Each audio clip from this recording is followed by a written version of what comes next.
You're so cute. I love how you're dressed. I love your hair and everything about you. Sorry, I got unprofessional for a sec. You're just so cute.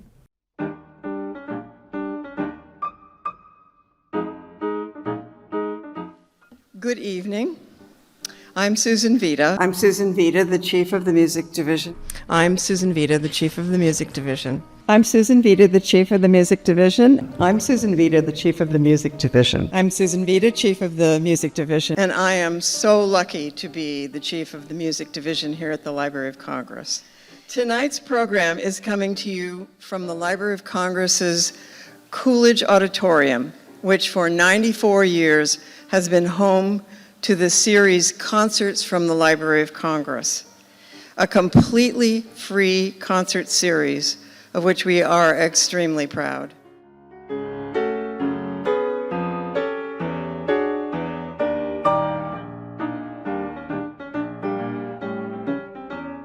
Look at it, isn't this amazing? This is the Bible. And the Torah and the Quran all in one. Oh, I am just knocked out. Thank you. Wow, you're so welcome. Lapel pin. Oh, beautiful. For the honorees of the Gershwin Prize, and I'm going to pin it on you right now. Yeah.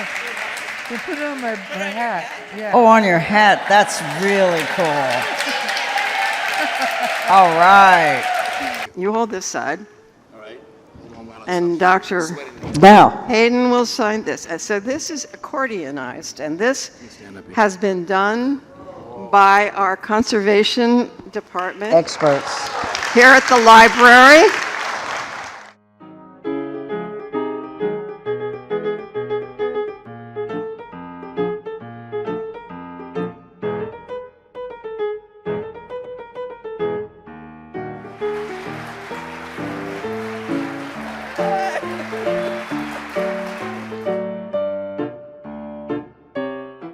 These are, I believe, in your mother's hand, maybe even. You can tell me if that is. These were. Sorry. Beautiful. Thank you. That's You're really welcome. sweet. Thank you. Thank you. It's so sweet. It's so sweet to see her handwriting. I love you. Thank you. It's very sweet of you.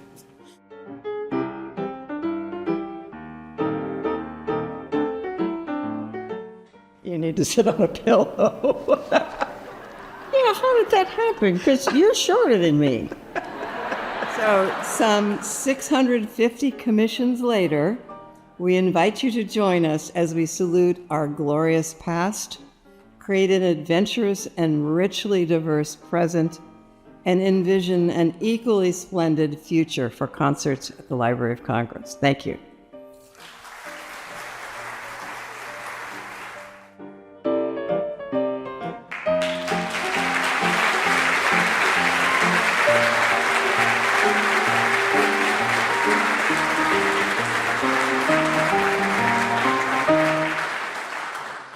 Good afternoon.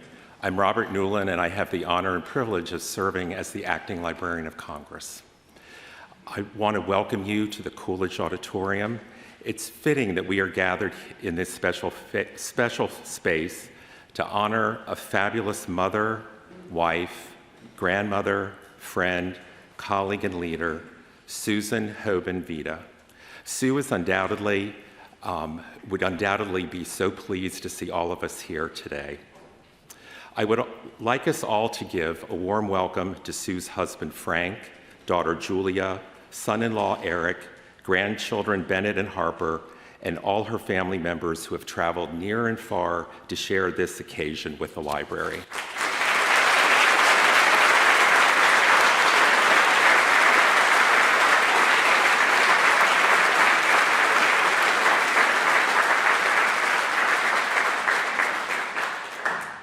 Today, we are also joined by many current and former Music Division staff and colleagues from across the library, colleagues from the arts and library communities, members of the James Madison Council, and many other supporters. Thank you for taking this time to remember Sue with us. We are all connected.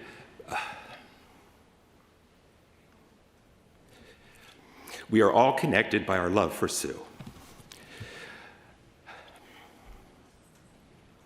Sue's 55-year distinguished career at the Library of Congress was full of countless achievements that had an impact far beyond our Capitol Hill campus, as you will hear throughout the program. She was an exemplary and driven leader who was deeply passionate about the library's mission and its responsibility to Congress and the American people.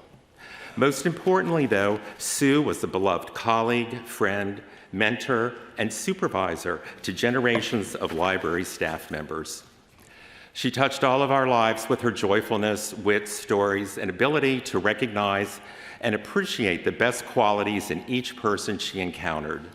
Sue was an institution within the institution, and her legacy will live on for generations through all of us who have had the pleasure to share moments of our lives with her. For over 20 years, Sue welcomed countless concertgoers, supporters, and world-renowned artists to the library through our distinguished concert series. She was the caretaker of this historic space and ensured that it continues to serve as a vibrant gathering place for the music community here in the nation's capital, but more importantly, as a beacon to the world for how a cultural heritage institution can be at the forefront of artistic innovation and create connection across communities and traditions. Before I turn to this afternoon's program, I want to share with you my classic Sue Vita story. Picture it. I'm sitting at my desk, the phone rings. Robert, it's Sue. Sue, what's up? Robert, guess who's in town? I said, I don't know, Sue. Who's in town? Smokey. Smokey. Like in Smokey Robinson? Yeah, he's down at the Willard. You want to go down and visit him at his suite? Hey, I can clear my calendar for that. So Sue and David Mao, who was the acting librarian at the time, we piled in a cab, went down to the Willard, went up to Smokey's suite, and he opens the door and hugs all of us, and we had a wonderful hour with him. This was classic Sue. She knew everybody, she loved everybody, and everybody loved her. So this afternoon, we're all in for quite a treat. Sue's team, which is led by the incomparable Nick Brown-Cáceres, the music division has organized a really magnificent tribute. The artists and repertoire and even one of the instruments have very special connections to Sue and the phenomenal accomplishments during her tenure.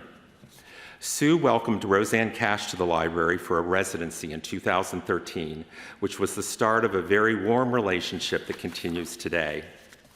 Roberto Díaz, violist and president of the Curtis Institute, collaborated with Sue and her team in countless ways during Sue's leadership of the music division. And we just recently welcomed him to commemorate the acquisition of the 1690 Stradivari Fulton X-Baird Tuscan Medici viola in May. He will be forming on that very interest today. One of my first acts as acting librarian was to receive this incredible gift, and I was asked to hold it for a photo. I declined. Sue thought that was very funny. The Borromeo String Quartet has performed several times on the concert series. Violinist Nick Kitchen of the quartet has performed on one of our historic instruments and often collaborates with the music division. Shereen Ahmed joins us as a brilliant interpreter of the music of George and Ira Gershwin, and we are grateful she is here to celebrate Sue's work with the Gershwin and Strunsky families, the Gershwin Prize, and maximizing the reach of our Gershwin collection. On behalf of the Library of Congress, thank you for being here for Sue, for her family, and for the music division. Your support is so appreciated. Please enjoy the program.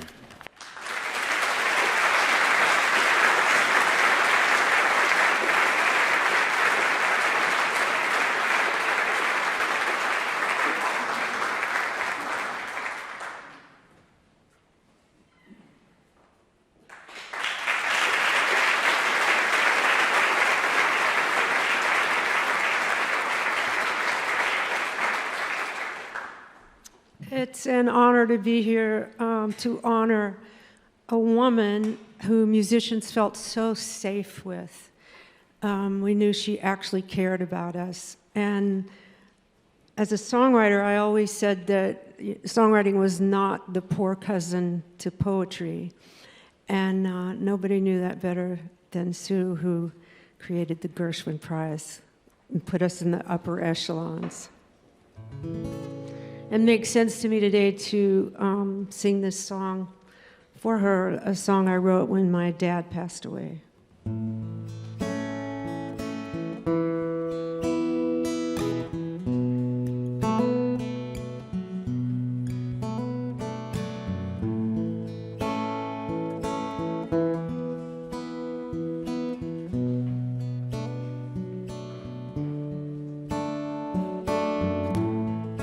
I'm the sparrow on the roof.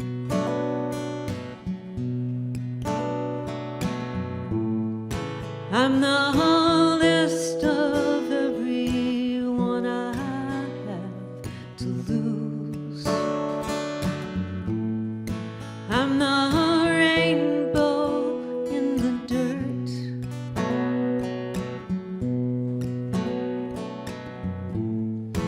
I am who I was and how much I can hurt.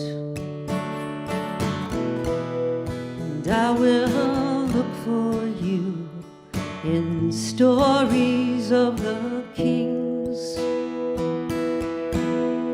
westward leading, still proceeding to the world unseen.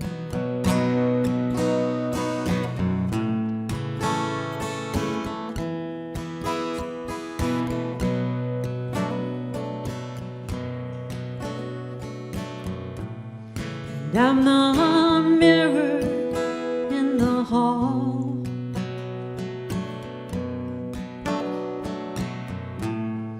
From your empty rooms, I can hear it fall.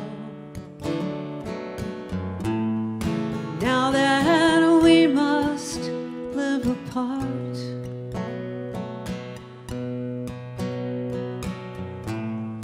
have a lock of hair and one half of my heart.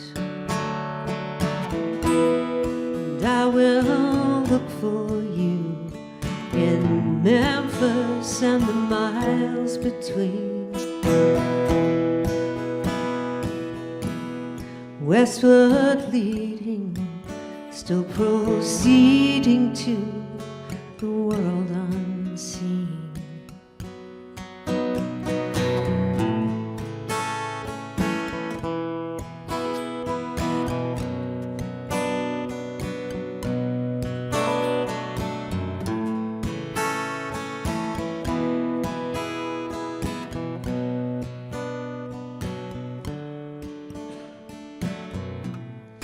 There are no gifts that will be found,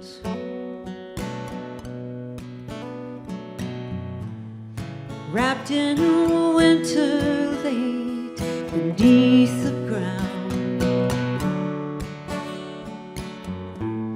You must be somewhere in the stars,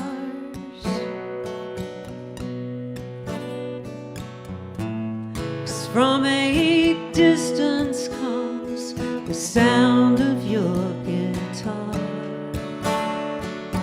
And I will look for you in Memphis and the miles between.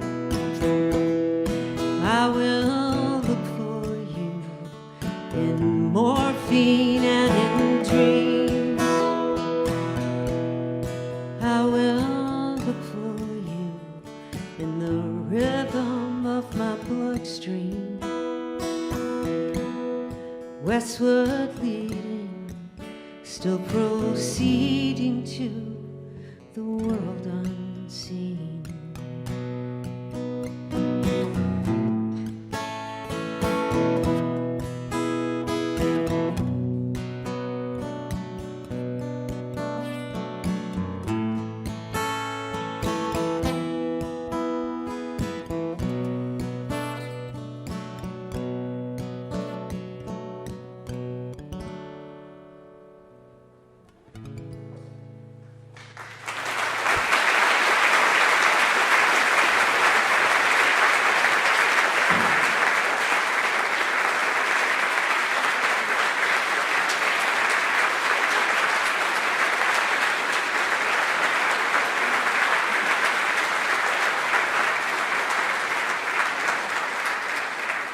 Hello, everybody. I'm Paul Williams.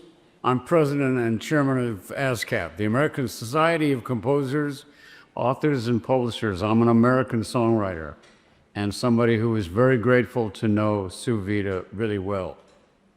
Did you ever have that experience when you meet somebody and you just feel like you've known them forever, that you were friends from day one? I wrote a line about that in one of the Muppet movies. I wrote, "There's not a word yet for old friends who just met." That's a pretty good description of not only my relationship with Sue Vita, but ASCAP's, in fact, all songwriters' relationship with Sue Vita. She has been a warrior for the light, taking care of songwriters, making sure that we were always welcome at the Library of Congress. You know, it's one thing to have somebody that makes you feel like family in this world, but to walk into the Library of Congress and feel like you're home requires a very special kind of welcome, and it's the kind of welcome we always got from Sue Vita and the staff at the library. It's a great honor to walk the halls in Washington, and it was even more comforting and exciting to visit our archives, to celebrate with We Write the Songs. I mean, I could literally go on and on about how well we were taken care of by Sue, her predecessors, and the staff at the Library of Congress right now. We will miss Sue, but we will benefit from the good she did as long as there is music in this country. Songwriters will benefit from the good works that she did, that you are all doing. I send my blessings from all songwriters. Thank you.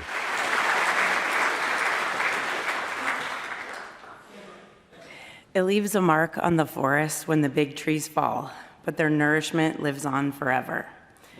That's how we feel about the loss of my mom, Susan Vita. Her presence was mighty. She left an imprint on everything she touched: people, traditions, beauty, and ideas. And though she's no longer physically with us, the world is still blooming because she was in it. And you can really feel that here this afternoon. She was a type A overachiever in every sense. Her motto was simple: if you're gonna do something, do it 110%, or don't do it at all. And she lived that to the letter. Nothing she ever did was small. She loved deeply and widely. And even though our nuclear family was small, I was an only child, it never felt that way. Because if you were her friend, you became her family. If you were in her orbit, you mattered. She was an eternal optimist. For her, the glass wasn't just half full. She always found a way to make it overflow. Even in the face of real adversity, beating lymphoma 3 times, she never let illness define her or slow her down. She kept going, always moving, always planning, always creating. She quite literally never sat still. Her career was more than a job. It was her calling. Becoming chief of the music division at the Library of Congress was her dream job. She led the largest music library in the world, oversaw a staff of 75, and cared for a collection of over 25 million items. She also produced the Library of Congress Gershwin Prize for Popular Song, turning her love of music into something that reached the nation.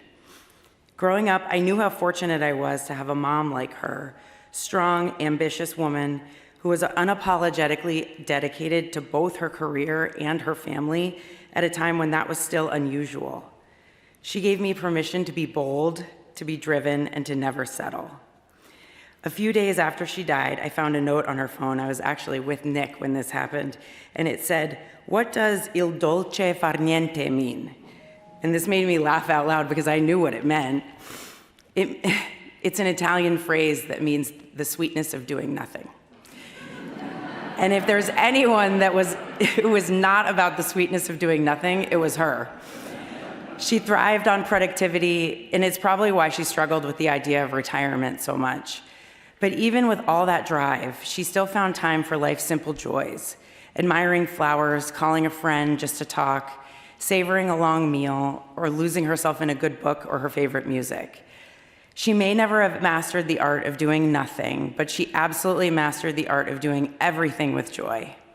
And that's why it feels especially meaningful to honor her through music today, because music brought her so much joy, and it was the heartbeat of her professional life.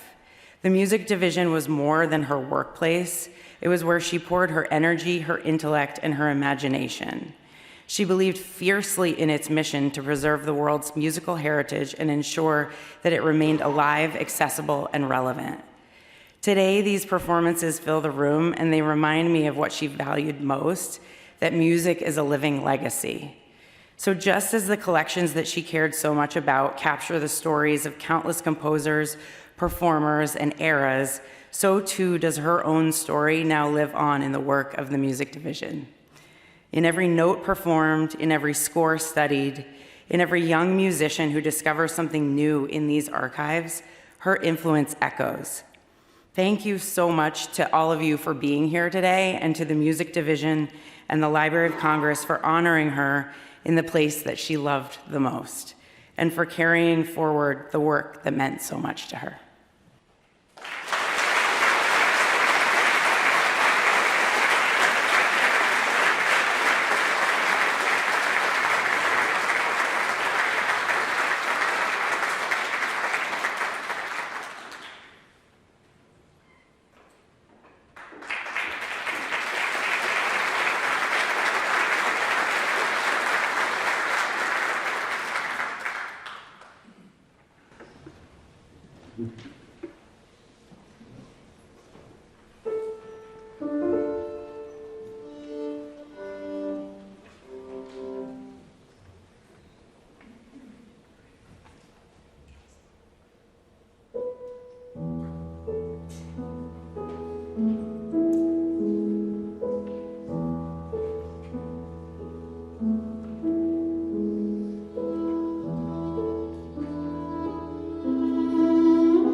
Good afternoon, everyone. How are you all doing so far? This is such a warm and special occasion, and we've been thrilled to have the true reflection of Sue's entire being here with the people that are represented in the room, her long history at the library, her community outside of the library, and also both the moments of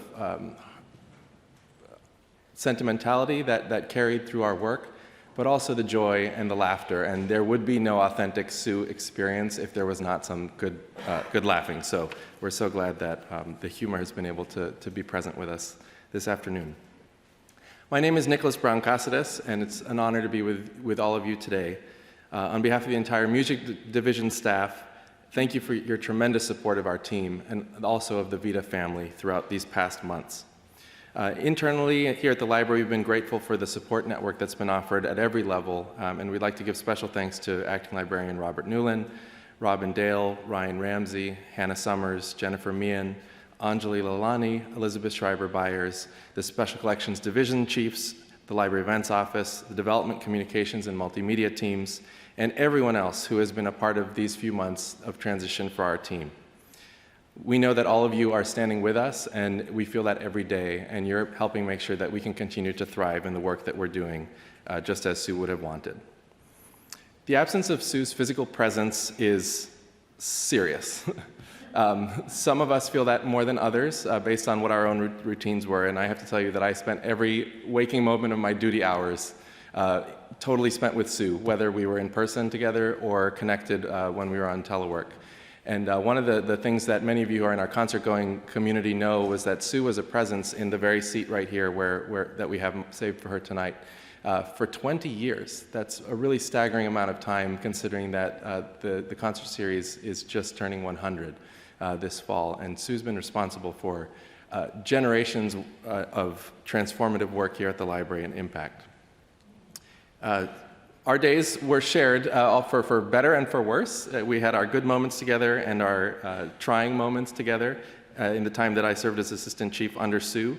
And as I came to reflect after starting to process this loss, I really came to feel that we were battle buddies in the truest sense of the term. Those of you who have military experience or are military family members know what that means. That's people who have each other's backs and who will do anything to make sure that the other can get ahead and succeed on behalf of the mission. And that's what we took very seriously. And Sue shared that relationship with everyone in the music division's leadership throughout the years. We'd like to just give a special thanks to my colleagues, Damien, Vin, James, Chris, and Donna, and everyone else in the division for being there for me in these months, and also being there for each other and your teams. There's a whole host of complex things that we deal with in life at the Library of Congress, and sensitive projects and relationships that would lead to Sue and I bouncing ideas off each other at all hours of the day, well into the night, and over the weekends as well. But the thing that I treasure the most from those interactions was that we would always end up laughing in some capacity. And that was a shared coping strategy that the two of us have. And some of you see me running around and with this like delirious smile on my face, and that is truly my most effective coping mechanism, so thank you for indulging. Ultimately, our partnership was rooted in so many different things. A trust developed over many years, a shared sense of that humor, love of our families and how that guided everything that we do, and a strong belief in the work of the music division and its brilliant staff. If you haven't had a chance to see the display cases out in the lobby, I hope you can take a look. It chronicles the legacies of all of the chiefs of the music division going back over 120 years, which is 125 years.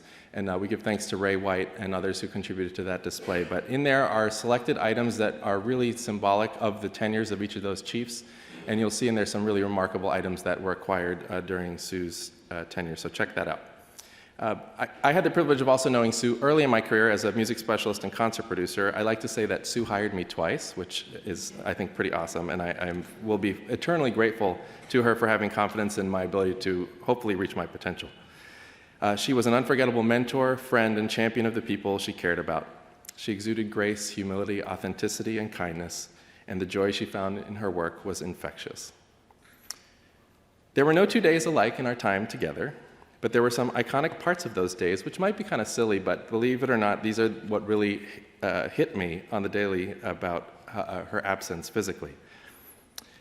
There were many days when Sue would be on the road while taking our first meeting of the day with the concert office, which some of you in here probably experienced in one way, shape, or form. And without question, every one of these times that she was on the road during the meetings, she would lose signal, wouldn't hear what we were saying. She would get incredibly frustrated, share her frustration, and then we would have the privilege of repeating everything. Those are the moments when I would like this. But it was the love of family in the concert office that made sure that we found the best in that. When Sue was here on site, her arrival in the office was quite a process. Some of us in the office have a distinctive sound that we create as we process in and recess out. I've been called the blur by one colleague, which is interesting. But Sue's arrival was characterized by this buoyant greeting that she would give whoever she encountered on her way into the office, but also the sound of the cart that she would carry. And I could hear it coming from about 50 yards away, and it was always the beginning of the excitement of the day and taking me away from just dealing with emails. But she was a tremendous force in person and whenever she was out in the world representing the music division.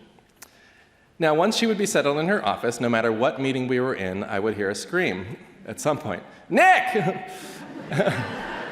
over and over and over again, until I reacted and physically came to her office, leaving whatever meeting I was in. Apologies. That's when the camera goes off. Our shared work in handling the priorities of the day often pulled us from these standing meetings and tasks, but we found joy in tackling those challenges together. Sometimes, though, the holler was really truly just about her frustration with technology, typically her computer or her phone, and I would inevitably slip into my role as the younger relative who would be in-house tech support, sometimes fending off phishing calls that Frank was receiving on his phone, which is kind of funny. Anyways, speaking of our staff, Sue was so proud of the team, and I know she felt equally proud of every other team that she had the privilege of leading here at the library over the 5 decades.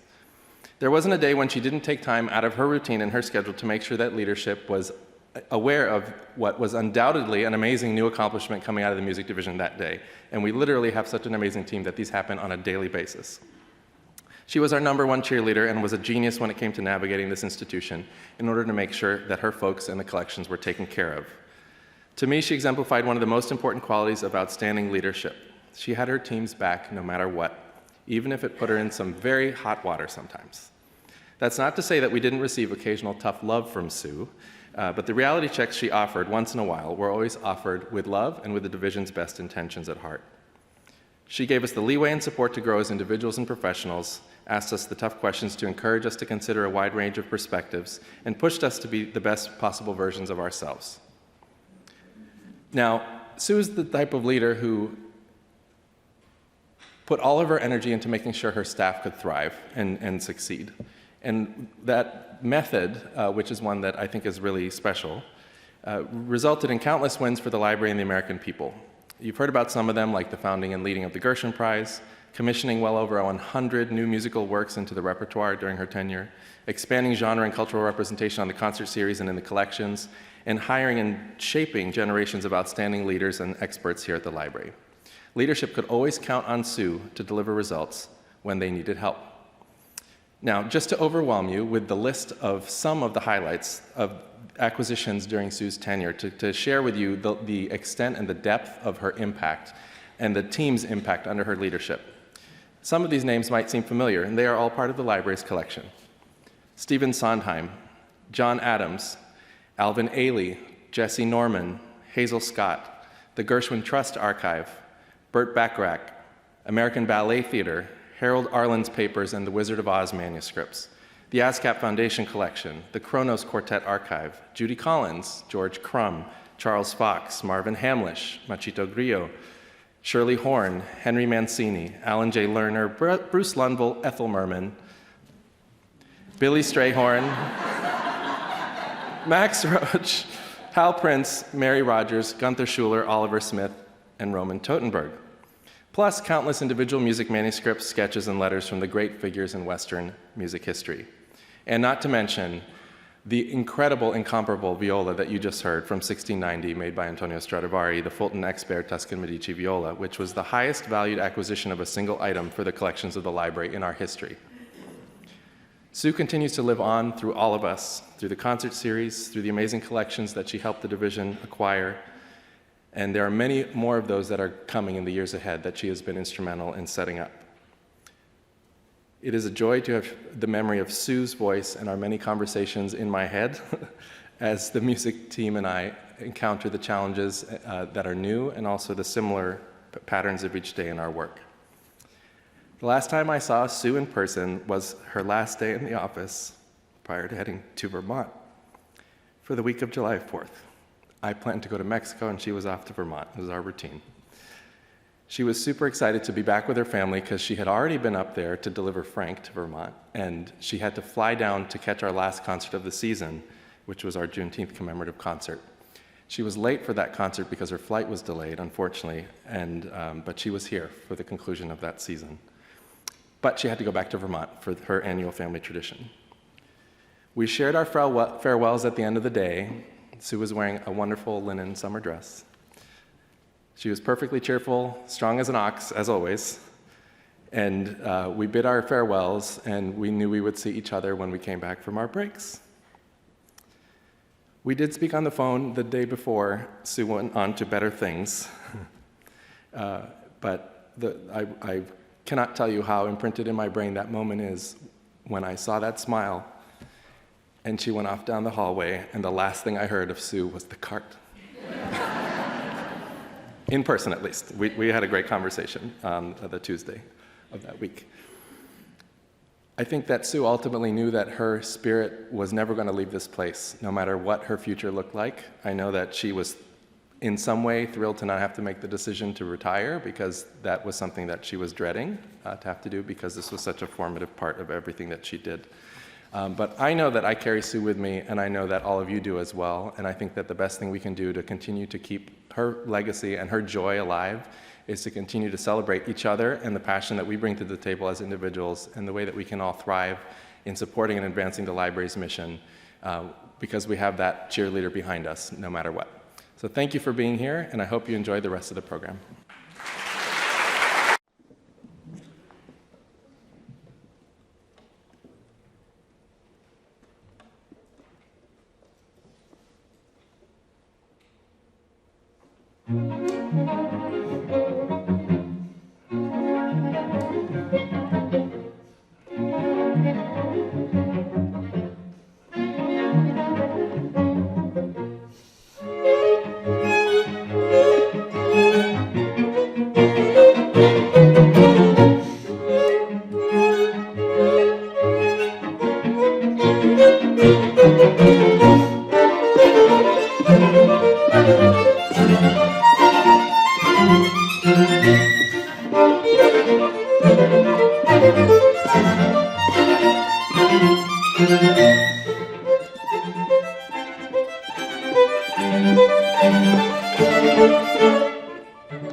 Good afternoon.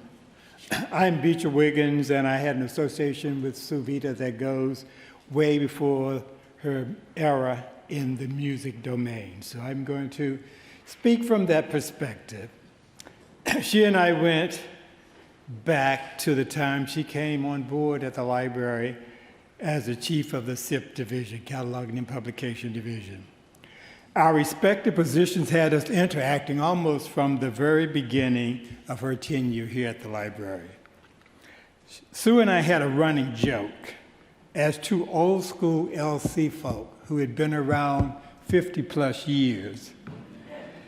If and when one of us decided we were going to retire, we had to tell the other first.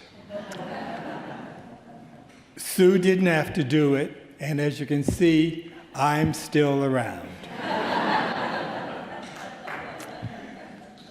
Later on in the 1990s, I was working as Processing Services Associate Librarian, Henriette Avram's Special Assistant, when Sue was tapped to lead the whole book cataloging pilot, one of Sue's major accomplishments at the library prior to the music world, one that had a transformative impact on the library's cataloging operations.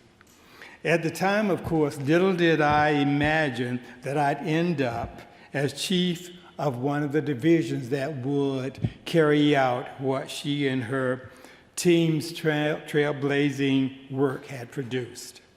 Even less imaginable, I did not foresee that I'd be leading the entire cataloging operations, where whole book cataloging would be the workflow process. What was special about that is that Sue reported to me, making the experience as a senior manager that much more pleasurable. Did I just say being a manager was pleasure? Sue and I were supportive of each other throughout our long association and friendship. As I said, she reported to me as chief of the Special Materials Cataloging Division, where she was ever seeking novel approaches to process special formats. As an example of her innovative approach, she and the division worked with the recording industry to secure digital data that recording studios use in preparing sound recording packaging and record labels. Having her staff use these data saved them a tremendous amount of work in processing an influx of recorded material. It was when she was in this position that she was asked to help the music division as acting chief. As we often did, we chatted about this and whether she should pursue it or not. Of course, I advised her to go for it, even though I'd be losing her as a top manager. And as you know, the rest is history from what you've heard today. When a chief moves on, I remove her from my email network. Sue would not let me remove her now.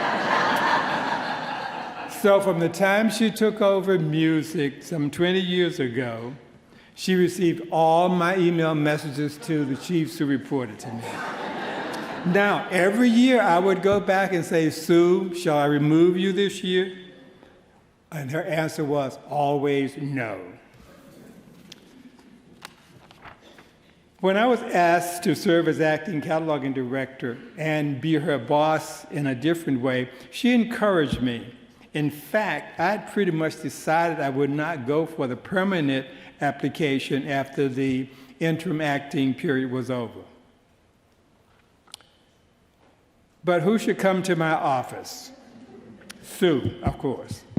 She said I had to apply. She and the other cataloging chiefs were behind me.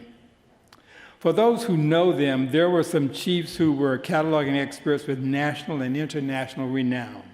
John Byron, Barbara Tillett, and certainly Sue herself. She said that they would be pleased to report to me permanently, so I gave in. Sue was generous to a fault. She was a hostess with unparalleled talent and panache. When I received the Dewey Medal from the American Library Association, she said right away she was going to host a celebration dinner for me at her home. I tried to dissuade her, but I got nowhere. And I don't mean a small gathering. I mean there were some 20 to 30 friends and colleagues who were at her house that night for dinner. And as usual, Sue outdid herself with the food, with the setup, and with the warm hospitality. All these things were the Sue with whom I enjoyed a long relationship. I'm so pleased to be able to share a few words about what made Sue special to so many of us. And thank you, Frank and Giulia, for sharing her with us for so many years.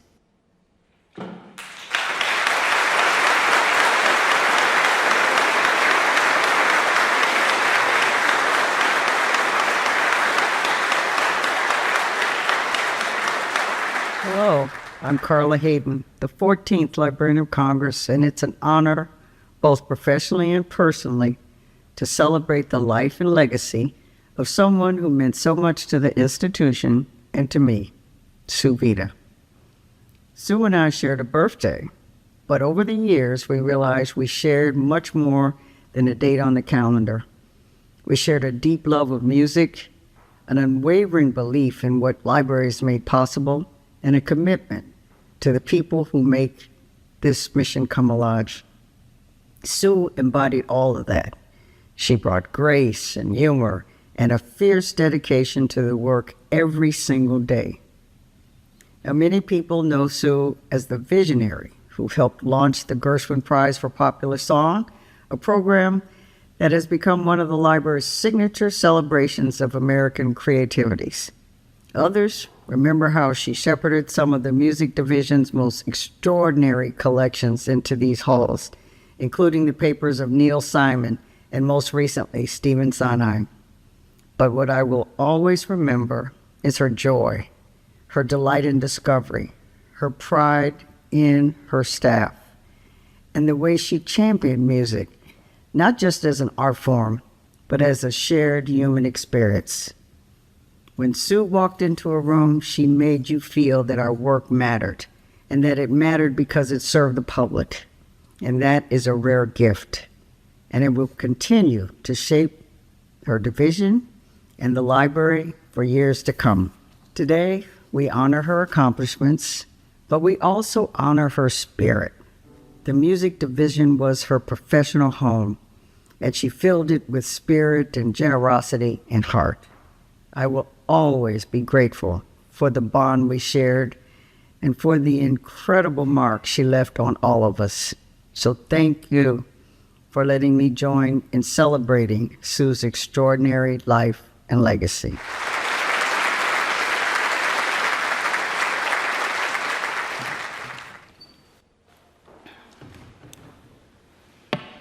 Good afternoon. My name is L.J. Strunsky, and I have the privilege of administering the Ira Gershwin Music Estate. I stand here today not only as a representative of my uncle's work, but also to honor a dear friend, a trusted partner, and someone who had come to feel like extended family. I met Sue early in my Gershwin career. In 2005, just 5 years after I had begun working alongside my father, Michael Strunsky, on the stewardship of the Gershwin legacy, Sue became acting chief of the music division. For me, this means she was a constant presence for almost my entire Gershwin professional life. Over the years, our working relationship grew into something deeper. Sue became my East Coast aunt, someone I could confide in, collaborate with, laugh with, swap family stories with, share work ideas with, and get advice from. Professionally, Sue embodied a quality that's rare. She was a shepherd, a guiding, steady, positive force who helped bring projects from fledgling ideas to enduring realities. She guided not only the management of the Gershwin collection, but the entire music division with a clarity of purpose and what seemed like a generosity of spirit that made the Library of Congress stronger, more visionary, and more connected to the history of American music. The relationship between the Gershwin family, particularly the Ira Gershwin estate and the Library of Congress, has always been uniquely symbiotic. It is a relationship that began in 1939 when Ira made his first donation, George's holograph sketch for Roll Dem Bones from Porgy and Bess. For decades afterwards, Ira continued adding material, often annotating items to ensure their historical context would never be lost. After the death of Ira and later my Aunt Leonore, the family and the library moved forward together, expanding and safeguarding the collection. When in 2011, my father made the decision to close the Gershwin archive we housed in San Francisco and to transfer more than 100,000 items to Washington, D.C., Sue was involved at every step. She ensured that her team had the resource and the support they needed to move this extraordinary body of material, George and Ira's manuscripts, letters, photographs, and documents of their life's creative labor, safely into its new home here at the Library of Congress.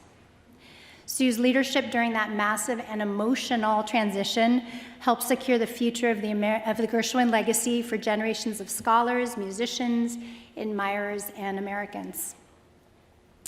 One of the many things that made Sue so special was her vision for how the library should approach popular music collections. She understood that the great American songbook, Broadway, Hollywood, jazz, folk, and contemporary popular music all deserve a central place in the nation's cultural memory. Under her leadership, the music division not only strengthened its core collecting mission, but expanded its public reach. While the library's presence here in Washington, D.C. is robust, Sue extended its impact far beyond the Capitol. Sue oversaw a notable rotation of exhibits at the Library of Congress Ira Gershwin Gallery at Walt Disney Concert Hall in Los Angeles, which I believe is still the library's only permanent off-site exhibition space.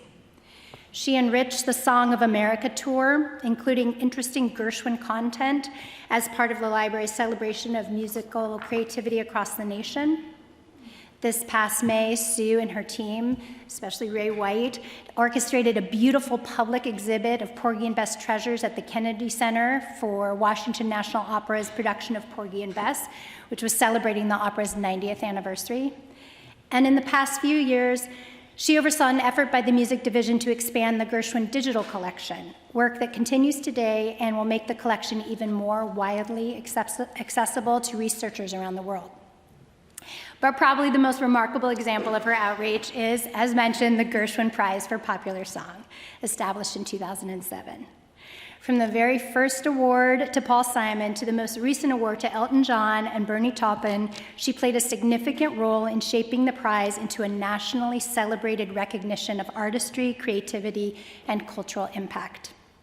Her ability to connect with the honorees who came from every corner of popular music and to bring them into meaningful dialogue with the library and the wider public was extraordinary.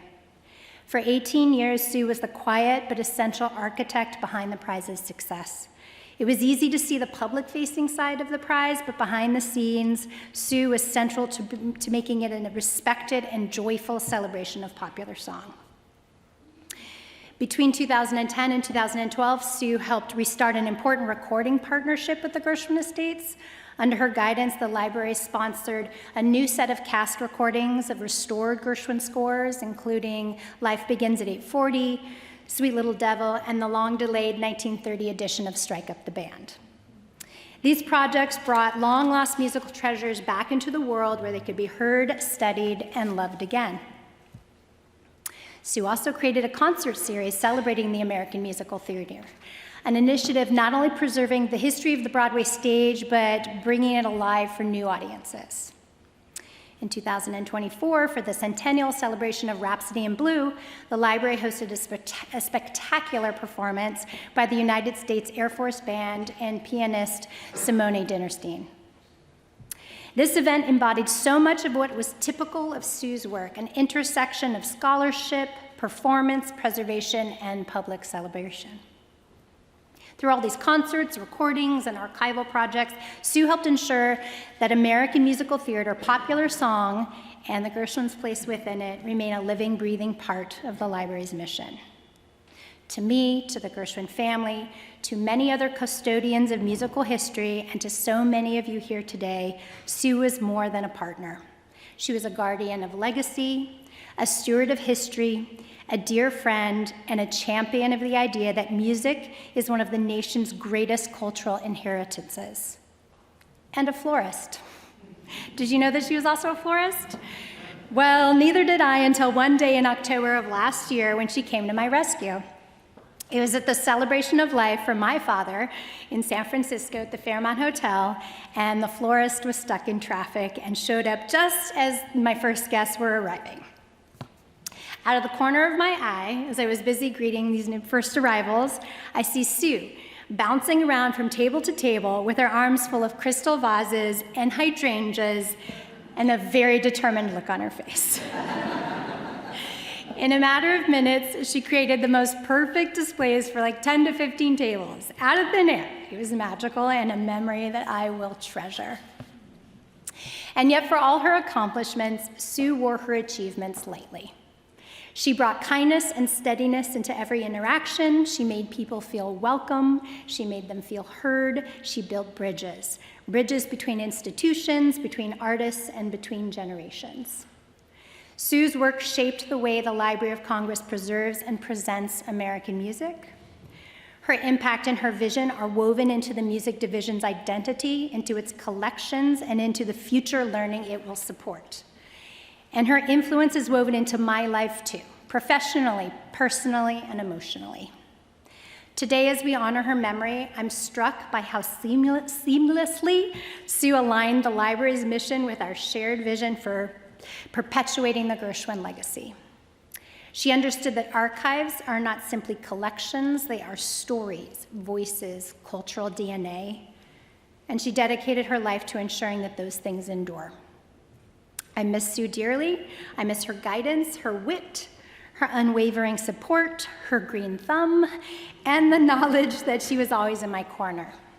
But I'm also profoundly grateful for every moment of collaboration, every conversation, every meal we shared to catch up, and every project we shepherded together. Her legacy within the library and within the Gershwin story will continue to resonate, and so will her spirit. Thank you.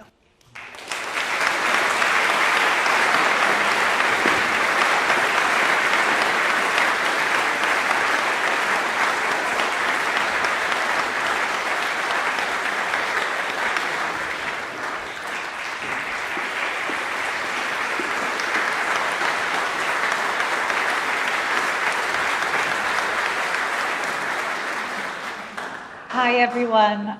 I feel so privileged to be here and to perform in honor of Sue, who dedicated her life to preserving our national treasures here in the Library of Congress. This next song that I'm going to be singing is dedicated to Frank Vita, Sue's husband.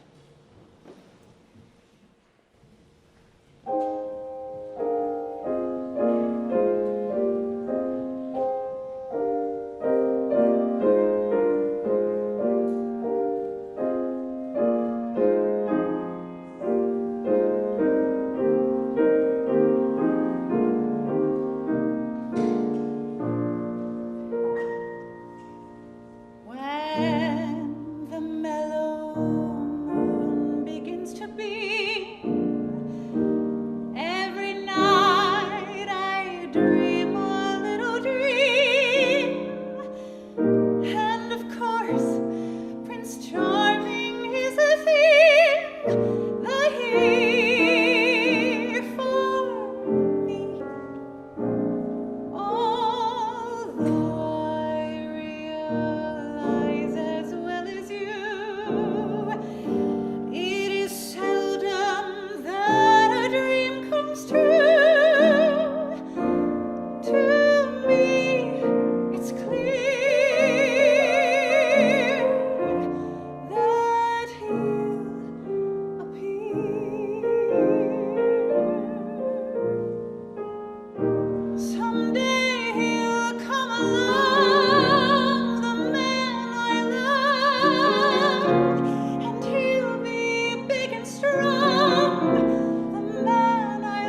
Still, I'm sure to meet him one day.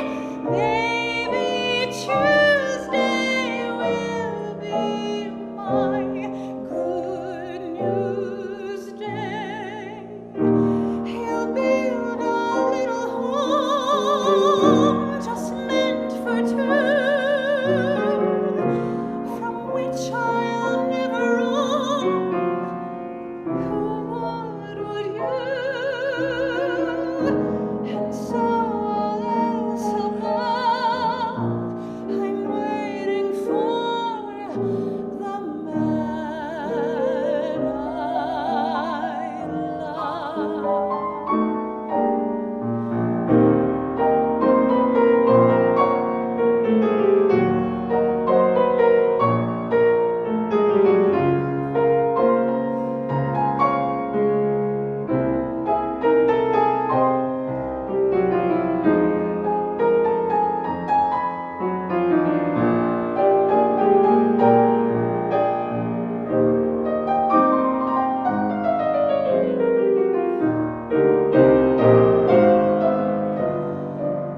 Maybe I shall meet him Sunday, maybe Monday, maybe not. Still, I'm sure to meet him one day. Maybe Tuesday will be my good news day.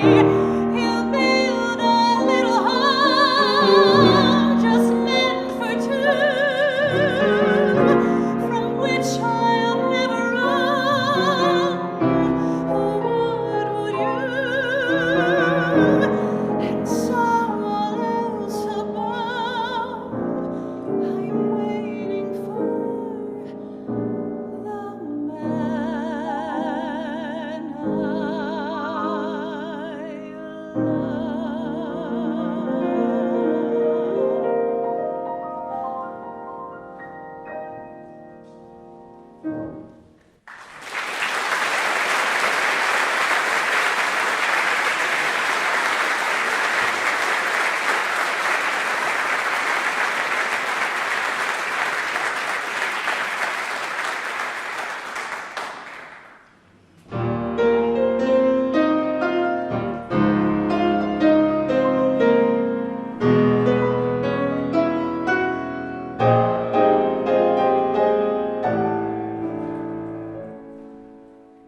Days can be sunny with never a sigh.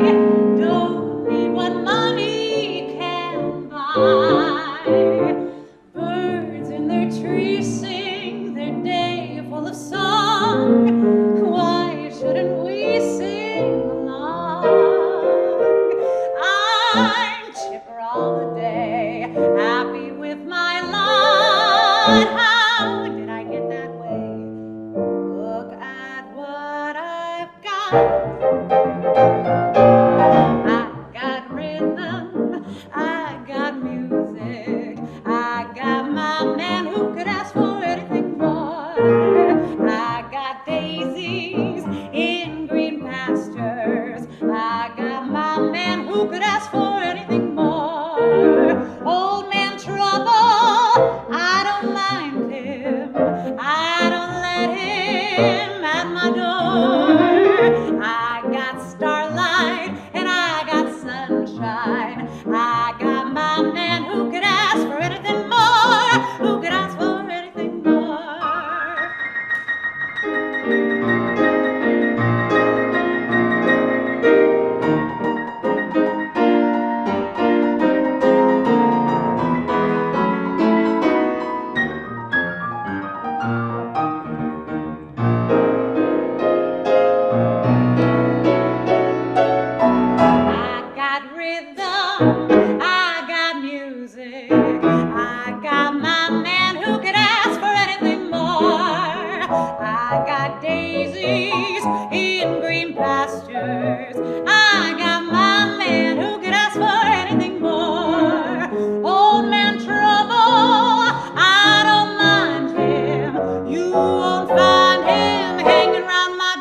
heart.